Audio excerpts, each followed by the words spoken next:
और free consent pattern हमारा वही कि हम उसमें पुराने से नए की तरफ जा रहे होते थे। लेकिन जी void agreement, an agreement in state of trade is void, state the exception to this rule. Agreement in state of trade गलत होता है, इसकी एक्सेप्शन बताएं। 2 नंबर का सवाल याद है, वो जो गुडविल बेच देता था, एक एक्सेप्शन हमने पढ़ी थी, स्ट्रेट फॉरवर्ड सवाल आ गया। बारी अ cashier in departmental store embezzled cash from the store. एक स्टोर में कैशियर था, उसने पैसे खुद बुत कर दिए, उसमें गड़बड़ कर दी। Mohsin the owner of store instituted proceeding against Bari, उसने बारी के ऊपर लीगल केस शुरू कर दिया। बारी ने वादा किया कि मैं कैश रिटर्न कर दूंगा और मोहसिन ने एग्री किया कि मैं तुम्हारे खिलाफ लीगल कार्रवाई नहीं करूंगा। बारी ने अपना प्रॉमिस पूरा कर दिया, बारी ने पैसे वापस कर दिए। क्या मोहसिन भी अपना वादा पूरा करने पे पाबंद है? क्या मोहसिन विड्रॉ करे केस? मोहसिन ने एग्री किया था कि मैं वादा करता हूं तुम्हारे ऊपर लीगल कार्रवाई नहीं करूंगा। क्या हमने कुछ ऐसा पढ़ा हुआ है कि ऐसा वादा करना मना है? हमने पढ़ा हुआ है कि ऐसा वादा जो एक बंदा कहे कि जी लीगल कार्रवाई इस्तेमाल नहीं होगी, तो लीगल राइट रोकने का वादा मना है। तो उसने वादा ही गलत किया था, वो वादा ही वॉइड एग्रीमेंट था। तो वो वादा कुछ भी नहीं है, वो अपने वादे पे कायम नहीं है। वो लीगल केस करना चाहता है तो करे, हो सकता है पर बाद में साबित हो जाए कि पैसे वापस हो गए, हल्की फुल्की सजा गवर्नमेंट दे दे। क्या ये बात समझ आई? Then, in view of provision of Contract Act 1872, explain the general rule. Agreement in restraint of legal proceeding is void. Agreement in restraint of legal proceeding मना है। आपने exceptions बता देनी है। याद है 3 एक्सेप्शन? ऊपर वाली अदालत में जाने से रोक सकते हैं, बराबर की अदालत में से किसी एक को चूज कर लें, और फिर आर्बिट्रेशन और उसके 2-3 पैराग्राफ। 8 नंबर के लिए उन्होंने पूछा। पहले इसकी एक्सेप्शन थोड़ी सी और ज़्यादा एलेबोरेटिव होती थी, तो ये पुराने ज़माने में ज़रा थोड़े से बड़े सवाल भी आ जाया करते थे। ओए होए, इन्ना वड्डा सवाल, 2, 2, 3 और 2, 9 नंबर का सवाल पढ़ने से ताल्लुक़ रखता है। Until recently, Mansoor and Arif were independently engaged in business of selling sweets and Multan railway station. Mansoor और आरिफ ये 2 अलग अलग लोग मुल्तान रेलवे स्टेशन पे मिठाई बेचते थे। ये स्वीट्स वो वाली स्वीट्स नहीं है, टॉफ़ियों वाली, तो ये मिठाई बेचते थे। मंसूर को लॉस हुआ कंपटीशन की वजह से। कंपटीशन किससे था? आरिफ से था। आरिफ और मंसूर दोनों ही मिठाइयाँ बेचते थे।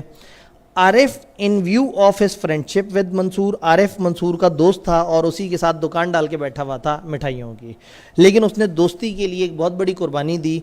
Agreed to move his business to the old city area, उसने उसके साथ एग्री किया कि मैं तुम्हें कम्पीट नहीं करूँगा, मैं अपना बिजनेस उठा के कहीं और ले जाऊँगा। They reach an agreement that Arif would not engage in any competing business with Mansoor. आपस में तय किया कि हम एक दूसरे से कंपटीशन नहीं करेंगे, एक दूसरे को रोक दिया। तुम रेलवे स्टेशन में नहीं बिजनेस करोगे, मैं वहाँ बिजनेस नहीं करूँगा। कहाँ गया था वो? Old city area.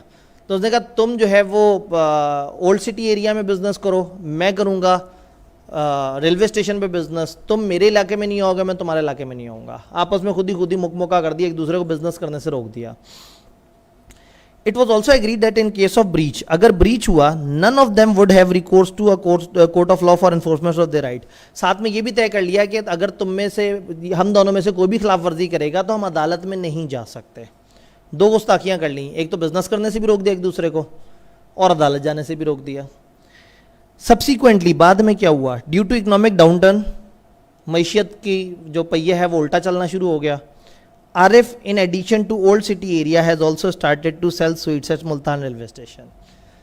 जब इंसान की ज़ात पे आती है तो सारी दोस्ती ख़त्म हो जाती है। वो दोस्ती में गया था, अपने दोस्त से कंपटीशन ना करे, वो ओल्ड सिटी एरिया में चला गया था, और जब थोड़ा सा इकोनॉमिक हालात ख़राब हुए तो वो भाई साहब ने यहाँ पे भी अपनी दुकान फिर से चालू कर दी। मंसूर आरिफ को रिस्ट्रेन करने के लिए उसने आरिफ पे केस कर दिया। उसने कहा ये आरिफ ने गुस्ताखी की है, कॉन्ट्रैक्ट वायलेट किया है, और उसने उस पर केस कर दिया। लेकिन ओहो, केस तो कर ही नहीं सकता, केस करना भी मना है, कंपीटिंग बिजनेस करना भी मना है, और केस करना भी मना है। यानी कि एक ऐसा सवाल है जिसमें दो वॉइड एग्रीमेंट्स हैं। बात समझ रहे हैं? Whether Arif is justified in starting sweets business at Multan railway station, क्या आरिफ जस्टिफाइड है? क्या आरिफ मुल्तान रेलवे स्टेशन पे स्वीट्स का बिजनेस शुरू कर सकता है? कहेंगे हाँ जी, किसी भी बंदे को कोई भी बिजनेस करने से नहीं रोका जा सकता अनलेस आपने उसकी गुडविल खरीदी हो। यहाँ को गुडविल खरीदने की तो बात ही नहीं हो रही। तो अगर वो वापस अपना वहाँ बिजनेस शुरू करना चाहता है तो वो जो वो वाला एग्रीमेंट हुआ था कि तुम यहाँ बिजनेस नहीं करोगे, वो उसे उठा के कचरे में फेंक दे, ये कह के कि ये तो वॉइड एब इनिशियो है, ये एग्रीमेंट तो एक लिस्ट में डिफाइंड है कि मना है। ये बात क्लियर है? Then what would be your answer in one above if Mansoor had bought the goodwill of RF business? अगर उसने आरएफ के बिजनेस की गुडविल खरीद ली होती तो फिर आप कहें हाँ जी अब गुडविल खरीद ली, ये एक एक्सेप्शन है, इस एक्सेप्शन के तहत हम आपको अलाउ कर देंगे। इस एक्सेप्शन के तहत एक बंदा दूसरे पे पाबंदी लगा सकता है। Whether Mansoor is justified in filing a suit in the court of law? क्या मंसूर जस्टिफाइड है कि वो अदालत में केस करे? इस सवाल के दो जवाब हैं, हाँ और ना। क्या मंसूर ने केस करके सही किया?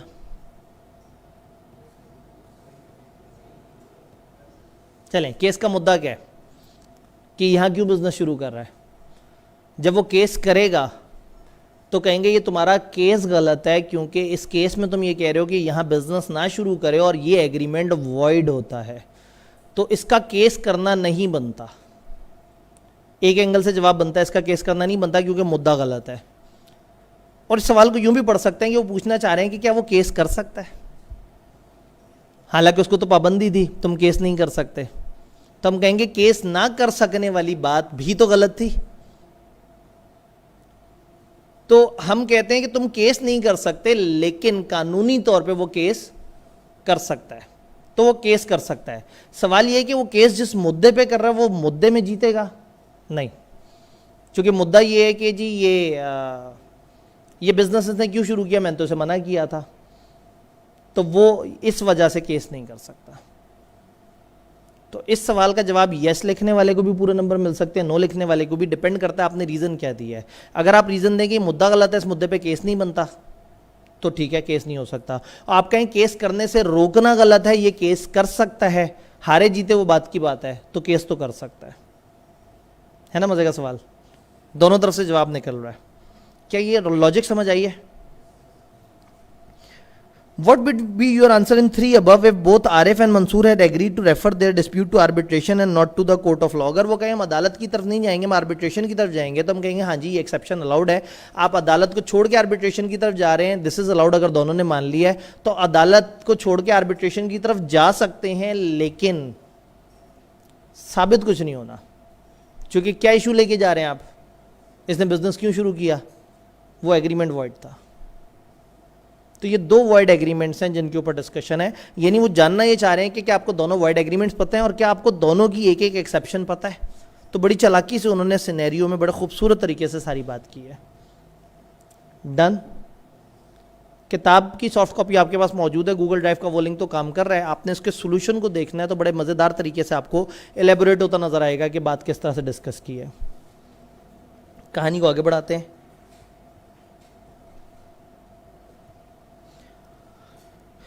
नईम ट्रेजरी मैनेजर था राहील एसोसिएट में। नईम ने रॉब किया 1 लाख कैश। राहील जो ओनर था उसने लीगल प्रोसीडिंग शुरू कर दी। नईम ने एग्री किया कि मैं पैसे वापस कर दूंगा और आप विड्रॉ कर लो। अल्फाज का कहत समझ आ रही है? इससे आगे मैं कुछ नहीं कहूँगा। पास पेपर कितने ज़रूरी हैं समझ आ रहे हैं? तो इस पे लिख देते हैं एजन।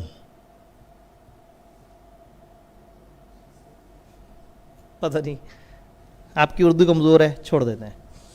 सेम एज अबव, जैसा पीछे बयान किया गया है वैसे ही। तो वो जो हमने पीछे डिस्कस किया वही।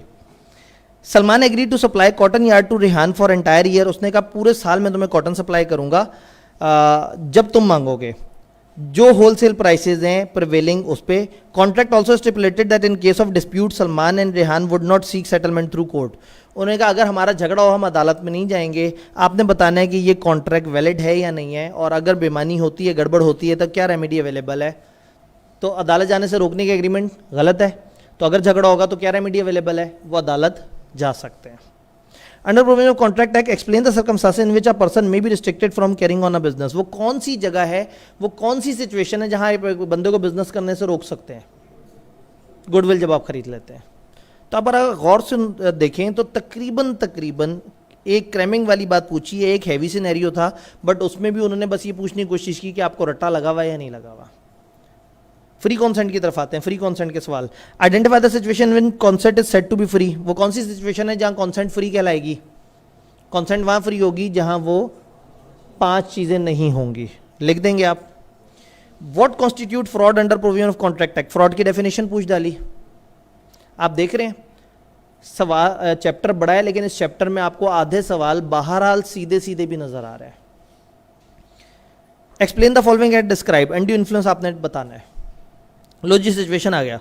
Zaheer an accountant and Abid company embezzled and absconded with 5 million. Zaheer एक अकाउंटेंट है, वो 5 मिलियन का गबन करके भाग गया। अब आपको लग रहा है ये वैसे ही सवाल होगा लेकिन डिफरेंट है। Abid obtained a promissory note from his wife Bint Aslam for the said amount when he informed her that her husband would be arrested against the charge. जो कंपनी वाले हैं, जो आबिद है, जो बिजनेस का मालिक था, उसने जो है वो उसकी बेगम बिनते असलम को डराया कि देखो अगर तुम्हारे ये शोहर की ये चोरी मैंने वो पेश कर दी लोगों के सामने तो वो उसको जेल में डाल देंगे। तो उस बेचारी ने लिख के दे दिया, ठीक है जी हम आपको लाख रुपया दे देंगे। वो उसने उसे डराया कि देखो हम उसको अरेस्ट कर लेंगे और अखबार में उसका नाम आ जाएगा। बेगम पहले तो एक्साइटेड हो गई कि अखबार में नाम आएगा, लेकिन फिर जब उसे एहसास हुआ कि किस वजह से नाम आएगा तो वो घबरा के उसने बिनते असलम ने लिख के दे दिया जी हम आपको पैसे दे देंगे। Can Binte Aslam avoid the contract? क्या बिनते असलम कह सकती है कि मैं ये कॉन्ट्रैक्ट अवॉइड करना चाह रही हूँ? बिनते असलम के साथ अपेरेंटली कोर्शन हुई है। ऐसा लग रहा है कि बिनते असलम को डरा धमका के उनकी जो कॉन्सेंट है वो ले ली गई। लेकिन कोर्शन कौन सा डर था? जुर्म करने का डर। मैं जुर्म करूंगा या जुर्म करने की धमकी। तो यहाँ उसने जुर्म करने की धमकी दी है। उसने अपना एक लीगल राइट बताया है कि देखो तुम्हारा शौहर मेरे पैसे लेके भाग गया है, अगर वो ऐसा करेगा तो मैं उसे हवालात में बंद करवा दूंगा। तो उसने उसको कोई जुर्म की धमकी नहीं दी है, उसने अपना लीगल हक बताया है। तो ये कोर्शन नहीं हुआ, ये जहन में रखना है। कोर्शन है जुर्म या जुर्म की धमकी। तो यहाँ बिनते असलम जो है वो बेचारी एवं घबरा के उसने जो है वो प्रॉमिसरी नोट लिख के दे दिया है। अब वो अवॉइड नहीं कर सकती, वो ये नहीं कह सकती कि मेरे ऊपर कोर्शन हुआ है। हाँ, अगर पुलिस वालों ने आगे कहा होता कि लिख के दे दो तो कह देती कि एंडियो इन्फ्लुएंस हुआ है, इनके पास अथॉरिटी थी और मैं उस अथॉरिटी से डर गई थी। याद है? Distinguish between fraud and misrepresentation 5 number के लिए उन्होंने पूछ लिया। किताब में 2 बातें लिखी हुई हैं, पुराने ज़माने में ज़्यादा बातें होती थी, अब तकरीबन 2 बातें हैं। तो चलो ठीक है, जितने नंबर हैं, अब सवाल आएगा तो शायद कम नंबर के लिए आ जाए। करीम bought a textile film mill from Laik on his assurance and certificate from registrar that mill and its assets were free from any encumbrance. करीम ने एक टेक्सटाइल मिल ली लईक से और उसमें था कि इसके एसेट पे कोई एनकम्बरेंस नहीं है, कोई चार्ज क्रिएट नहीं हुआ, उसके ऊपर कोई मसलो मसाइल नहीं है। Later, Kareem received a notice for payment of mortgage dues and found that certificate of registrar was forged by Laik. बाद में उसे पता लगा कि Laik ने धोखा दिया था और रजिस्ट्रार का जो सर्टिफिकेट था जो कहता था सब क्लीन है, वो 2 नंबर बनाया था दूसरे बंदे ने। बताएं करीम के पास कोई राइट अवेलेबल है? करीम के साथ धोखा हुआ, फ्रॉड हुआ, वॉइडेबल ऑप्शन उसके पास है, डैमेजेस क्लेम कर सकता है, कॉन्ट्रैक्ट खत्म कर सकता है। In light of contract explain the difference between coercion and undue influence. Coercion और अनड्यू इन्फ्लुएंस के डिफरेंस बताएं। 6 नंबर का सवाल आप तो लोटे में चाह देंगे, 7.5 नंबर ले लेंगे आप इसमें। ठीक है जी। Under provision of contract act describe the following. Undue influence बताएं, फ्रॉड बताएं। 12 नंबर उन्होंने कहा आज हम बांटने के लिए बैठे हुए हैं, ले जो लेके जाना है हमसे। Shafiq bought Abad motorcycle factory in Faisalabad on Abad representation that 50,000 motorcycle are assembled at his factory. एक बंदे ने दूसरे की फैक्ट्री खरीदी इस बात पे कि दूसरे ने उसको स्टेटमेंट दी थी कि मेरी फैक्ट्री में 50,000 मोटरसाइकिलें असेंबल होती हैं। ओपिनियन नहीं है, फैक्ट बताया है। Shafiq later found that the factory has the capacity to manufacture 35,000 motorcycle. उसे बाद में पता लगा कि भाईजान यहाँ तो सिर्फ 35,000 मोटरसाइकिल असेंबल होती हैं। Shafiq no want to rescind the contract. वो कहना चाहता है मैं कॉन्ट्रैक्ट खत्म करना चाहता हूँ, मेरी कॉन्सेंट जो है मिस रिप्रेजेंटेशन से ली गई है। तो बताएं कि under the provision of contract act list the circumstances under which Shafiq may not be able to rescind the contract. इस तरह के सवाल पे बड़ा गुस्सा चढ़ता है कि पीछे हमें इतनी देर तक हम सोचने पे मजबूर होते रहे कि क्या चल रहा है। पूरी कहानी बताई, उन्होंने कहा ऐसा हुआ वैसा हुआ वैसा हुआ, आप वो ज़रा दो एक्सेप्शंस बता दो जिस पे कॉन्ट्रैक्ट को आप वो नहीं कर सकते, वॉइड नहीं कर सकते। सवाल वो ये पूछना चाह रहे थे कि वो कौन सी दो एक्सेप्शंस हैं जहाँ कॉन्ट्रैक्ट वॉइड नहीं कर सकते। सिनेरियो बनाया और सिनेरियो बना के कहा अच्छा चलो वो बात तो अपनी जगह, आओ तुमसे एक और सवाल पूछते हैं। तो ये नीचे वाली स्टेटमेंट का ऊपर वाले से दूर दूर तक कोई ताल्लुक नहीं, लेकिन ये टाइप 2 सवाल है, तो यहाँ पे शफीक का जिक्र करना बड़ा मुनासिब होगा। आप कहेंगे फॉलोइंग आर द सर्कमस्टांसेस जिसमें शफीक जो है वो कॉन्ट्रैक्ट को रिस्काइंड नहीं कर सकता ऑन द बेसिस ऑफ ये मिसरिप्रेजेंटेशन, और मिसरिप्रेजेंटेशन की जो दो एक्सेप्शन है, इग्नोरेंस वाली और वो जो ऑर्डिनरी डिलीजेंस से पता कर सकता था तो वाली बात लिख दे। Jamal threaten Rafia to murder her son Atif. Jamal ने राफिया को धमकाया कि मैं उसके बेटे आतिफ को मार दूंगा। वाह जी वाह, मारने की बारी आई तो जो है ना गरीब आतिफ ही आया। तो जी मैं आतिफ को मार दूंगा। If she did not sell her house to Mujahid, अगर तुमने अपना घर मुजाहिद को नहीं बेचा तो तुम्हारे बेटे की खैर नहीं, मैं उसे गोली मार दूंगा। गोली उसने नहीं कहा लेकिन बहरहाल murder. Rafia did as she was told, घबरा गई राफिया, बच्चे को बचाने के लिए उसने वैसे ही किया। कॉन्ट्रैक्ट एक्ट के मुताबिक बताएं इस कॉन्ट्रैक्ट की वैलिडिटी आपको क्या लग रही है। कोर्शन हुए, क्लियर कट मर्डर की धमकी दी गई है, तो ऐसे में ये कोर्शन है वो अवॉइड कर सकती है बाद में। Gaffar purchaser piece of land from Sharif, Gaffar ने शरीफ से एक पीस ऑफ लैंड लिया जो कि इंजीनियर है बाय प्रोफेशन, नाम से भी शरीफ है और प्रोफेशन से भी इंजीनियर है, मुनासिब आदमी लग रहा है। During the discussion prior to purchase Sharif had told Gaffar, Sharif ने गफ़ार को बताया इन हिज ओपिनियन, उसके ख्याल में land would be able to support 2500 mango tree, इस लैंड पे कुछ 2500 मैंगो के ट्री लग जाते होंगे मेरे ख्याल में। फैक्ट बताया है नहीं, एक ओपिनियन दी है, वो मिस्टेकन हो भी सकती है। However only 2300 trees could eventually B planted on the land, लेकिन असल में क्या हुआ, सिर्फ 2300 दरख्त उस पर लगाए जा सके। तो अब आप बताएं कि क्या वो कह सकता है कि मेरे साथ फ्रॉड हुआ है। उसने मिस्टेकन ओपिनियन दिया था, मिस्टेकन ओपिनियन जो है वो फ्रॉड नहीं होता। इसे चाहिए था कि ये कंफर्म कर लेता कि भाई उसको तो डाउट है, ये मार्केट से पूछ लेता कि हाँ भाई इस तरह की ज़मीन पे कितने दरख्त लगते हैं।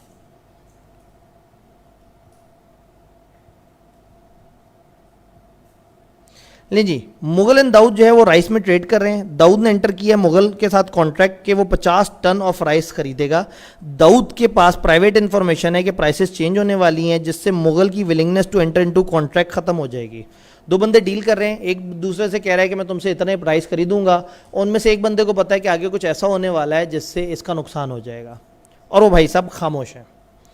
When Mughal through his own resources came to know about the prices, he accused Dawood of fraud. जब बाद में उसे पता लगा कि ओहो ये तो प्राइस का ही मसला था, उसने कह दिया जी इसने मुझे धोखा दिया है, इसको पता था और ये खामोश था, और उसने कॉन्ट्रैक्ट कैंसिल कर दिया, रेप्यूडेट कर दिया। बताएं क्या मुगल जस्टिफाइड है कॉन्ट्रैक्ट तोड़ने में? सामने वाले ने खामोशी से धोखा दिया उसे। क्या खामोशी धोखा होती है? कहाँ धोखा होती है? साइलेंस। नंबर 1 जहाँ रिलेशन ऑफ फिड्यूशरी, और नंबर 2 जहाँ खामोशी चीख के बातें करती हो। Silence is equivalent to speech. Silence equivalent to speech तब होता है जब आपसे एक ऐसा सवाल पूछा जाए जिसके जवाब में, क्या उसने ऐसा कोई सवाल पूछा था? नहीं। तो एक बंदा खामोश था, ना इसके साथ कोई रिश्ता नजर आ रहा है ना कोई इस तरह का सवाल, तो आप बताएंगे कॉन्ट्रैक्ट एक्ट ऐसा कहता है। अपेरेंट सिचुएशन में दोनों चीज़ें नजर नहीं आ रही, तो कॉन्ट्रैक्ट एक्ट के मुताबिक फ्रॉड नहीं हुआ, और ये कह के तौबा ज़रूर कर लेनी है क्योंकि इस्लाम के मुताबिक फ्रॉड हुआ है। कॉन्ट्रैक्ट एक्ट क्या कहता है कि जी आप खामोश रहें और ये दो मामले ना हो, तो आपकी खामोशी से आप धोखा दे दें, वो धोखा नहीं कहलाएगा। याद है बातें? हारून जरा सवाल लंबा चौड़ा से ऊपर वाला जल्दी से पढ़ लेते हैं, खुशी मिलेगी। List any 2 circumstances in which a party whose consent was obtained by misrepresentation can not rescind the contract. ये वही सवाल बगैर सिनेरियो के, दो आपने एक्सेप्शन बतानी है। ले जी, Haroon was engage to be married to Ghazala. Haroon जो है उसकी गजाला से मैरिज होने वाली है, या वो एंगेज हुआ है, समझे एंगेजमेंट हो गई है और अब उसकी आगे जाके शादी होनी है। हारून wanted to establish his own business and therefore enter into contract with Ghazala for providing him all her jewelry and apartment by way of a gift. ये बड़ा उलट किस्म की उन्होंने बात कर दी है, लेकिन खैर बहरहाल हारून ने गजाला को कहा कि जी देखो मैंने बिजनेस शुरू करना है और तुम तो मेरी मंगेतर हो और हमारी शादी भी होने वाली है, जो मेरा है वो तुम्हारा है और जो तुम्हारा है वो बेचारी ने कहती है वो आपका है। उसने कहा दो फिर ज्वेलरी, तो उससे ज्वेलरी पकड़ ली, उसका अपार्टमेंट पकड़ लिया, और जो है वो इस दफ़ा पहली दफ़ा ये रिवर्स ऑर्डर में धोखा हो रहा है। तो इन रिटर्न हारून बुरा नहीं है, हारून ने कहा मैं आपको जो है ना एक स्मॉल शेयर दूंगा अपने बिजनेस में। आज तुम ये लाखों की ज्वेलरी मुझे दे दो, करोड़ों का फ्लैट मुझे दे दो, कल को जब मेरा बिजनेस चल पड़ा तो मैं तुम्हें को 2-3% शेयर उसमें भी दे दूंगा। तो ये जो है ना हारून बड़ा कमाल आदमी है, इससे मिलना पड़ेगा। After some time, Ghazala filed a suit against Harun, requesting for setting aside the gift deed as it was not made with her free will. उसने बाद में कह दिया कि जी मेरी फ्री विल नहीं थी, इस कॉन्ट्रैक्ट को ख़त्म किया जाए। Discuss whether Ghazala would succeed in her contention. क्या गजाला कामयाब हो जाएगी? गजाला साबित कर देगी कि देखिए जी मैं फियोंसी थी और फियोंसी में एक अनड्यू इन्फ्लुएंस होता है। याद है वो चौथी एग्जांपल हम उस दिन नहीं पढ़ सके थे, दिन खतरनाक था। तो एक अनड्यू इन्फ्लुएंस होता है और उस अनड्यू इन्फ्लुएंस की वजह से मेरी विल इजी नहीं थी और मैंने जो है वो सिर्फ अपने मंगेतर के कहने पे उसमें आके उसकी डोमिनेंस में आके मैंने ये चीज़ ओके कर दी थी। तो अदालत इसको ये इजाज़त दे देगी कि ख़त्म कर ले। हाँ, कोई और सेटलमेंट करना चाहें तो ठीक है। याद है अनड्यू इन्फ्लुएंस में ज़रूरी नहीं कि वो वापस किए जाएँ, हो सकता है ये कोई और सेटलमेंट आपस में कर लें। सुल्तान ने इलेक्ट्रॉनिक अप्लाइंसेज लिए हैं 7 लाख के ज़मीर से 30 डेज के क्रेडिट पे। At the time of purchase Sultan knew that he was in insolvent circumstances.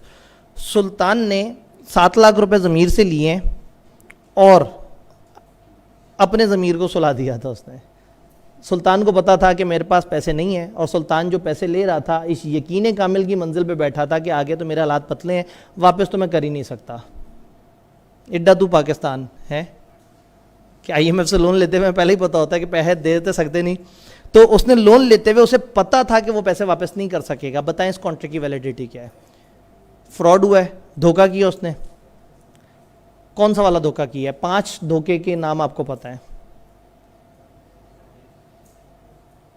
एक फॉल्स असर्शन होता है, एक एक्टिव कंसीलमेंट होता है, एक एम्प्टी प्रॉमिस होता है, एक any act fitted to deceive होता है और एक फ्रॉडोलेंट होता है। हो सकता है आप एनी एक्ट कह दें, लेकिन अगर गौर से देखें ना ये खोखला वादा है, झूठा वादा। एक बंदा जिसको कंफर्म पता है कि मेरे पास आगे पैसे नहीं होने और वो पैसे मांग रहा है इस वादे पे कि मैं पैसे वापस कर दूंगा, तो ये वादा उसे पहले दिन से पता है कि उसने परफॉर्म। तो आप एम्प्टी प्रॉमिस भी लिख सकते हैं और any act fitted to deceive भी लिख सकते हैं। दामने वक्त में गुंजाइश कम, जल्दी से आगे चलते हैं। BT is engage in business of import purchase and supply of electronic item. ये वाली कंपनी का जिक्र अक्सर हुआ है। ये एक ही सवाल के कई पार्ट थे जो अलग अलग चैप्टर से आंसर होते थे, एक पार्ट इस चैप्टर के हिस्से आया। In one of BT showroom a famous actor came to return an air conditioner. एक फेमस एक्टर आता है और वो कहता है कि एयर कंडीशन मैंने आपसे लिया था 1 महीने पहले। वो कहता है मुझे रिप्लेसमेंट दे दें एयर कंडीशन की लेटेस्ट मॉडल के साथ। जब शोरूम के मैनेजर ने उसे रिफ्यूज़ किया तो एक्टर अपसेट हो गया और उसने थ्रेटन किया कि मैं जो प्रोडक्ट शोरूम में डिस्प्ले हो रही हैं उनको तबाह कर दूंगा। कंसिडरिंग द सिचुएशन मैनेजर घबरा गया, उसने एग्री कर दिया कि वो लेटेस्ट मॉडल उसे दे देगा। बताएं इन दोनों के दरमियान ये जो लेटेस्ट मॉडल की एयर कंडीशन का एग्रीमेंट है ये सही है या गलत है? क्यों गलत है? कोर्शन हुई है, उसने डराया धमकाया और बेचारा डर गया। भाई किसी की दुकान पे जाके डैमेज करना, किसी की दुकान किसी की प्रॉपर्टी को नुकसान पहुंचाना एक गलत चीज़ है। तो अगर गलत चीज़ का उसने उसको डरा के धमका के एग्रीमेंट कर लिया तो वो एग्रीमेंट ठीक नहीं है। मुझे ये नहीं समझ आती कि इसमें फेमस एक्टर की क्या ज़रूरत थी। कोई भी इंसान आके डरा धमका सकता था। तो बहरहाल उन्होंने फेमस एक्टर जो है वो कंपनी की मशहूरी के लिए डाल दिया। आप ये सोचते रहेंगे कि फेमस एक्टर है तो शायद कोर्शन ना हो, शायद अनड्यू इन्फ्लुएंस हो। तो ये कोर्शन है, उसने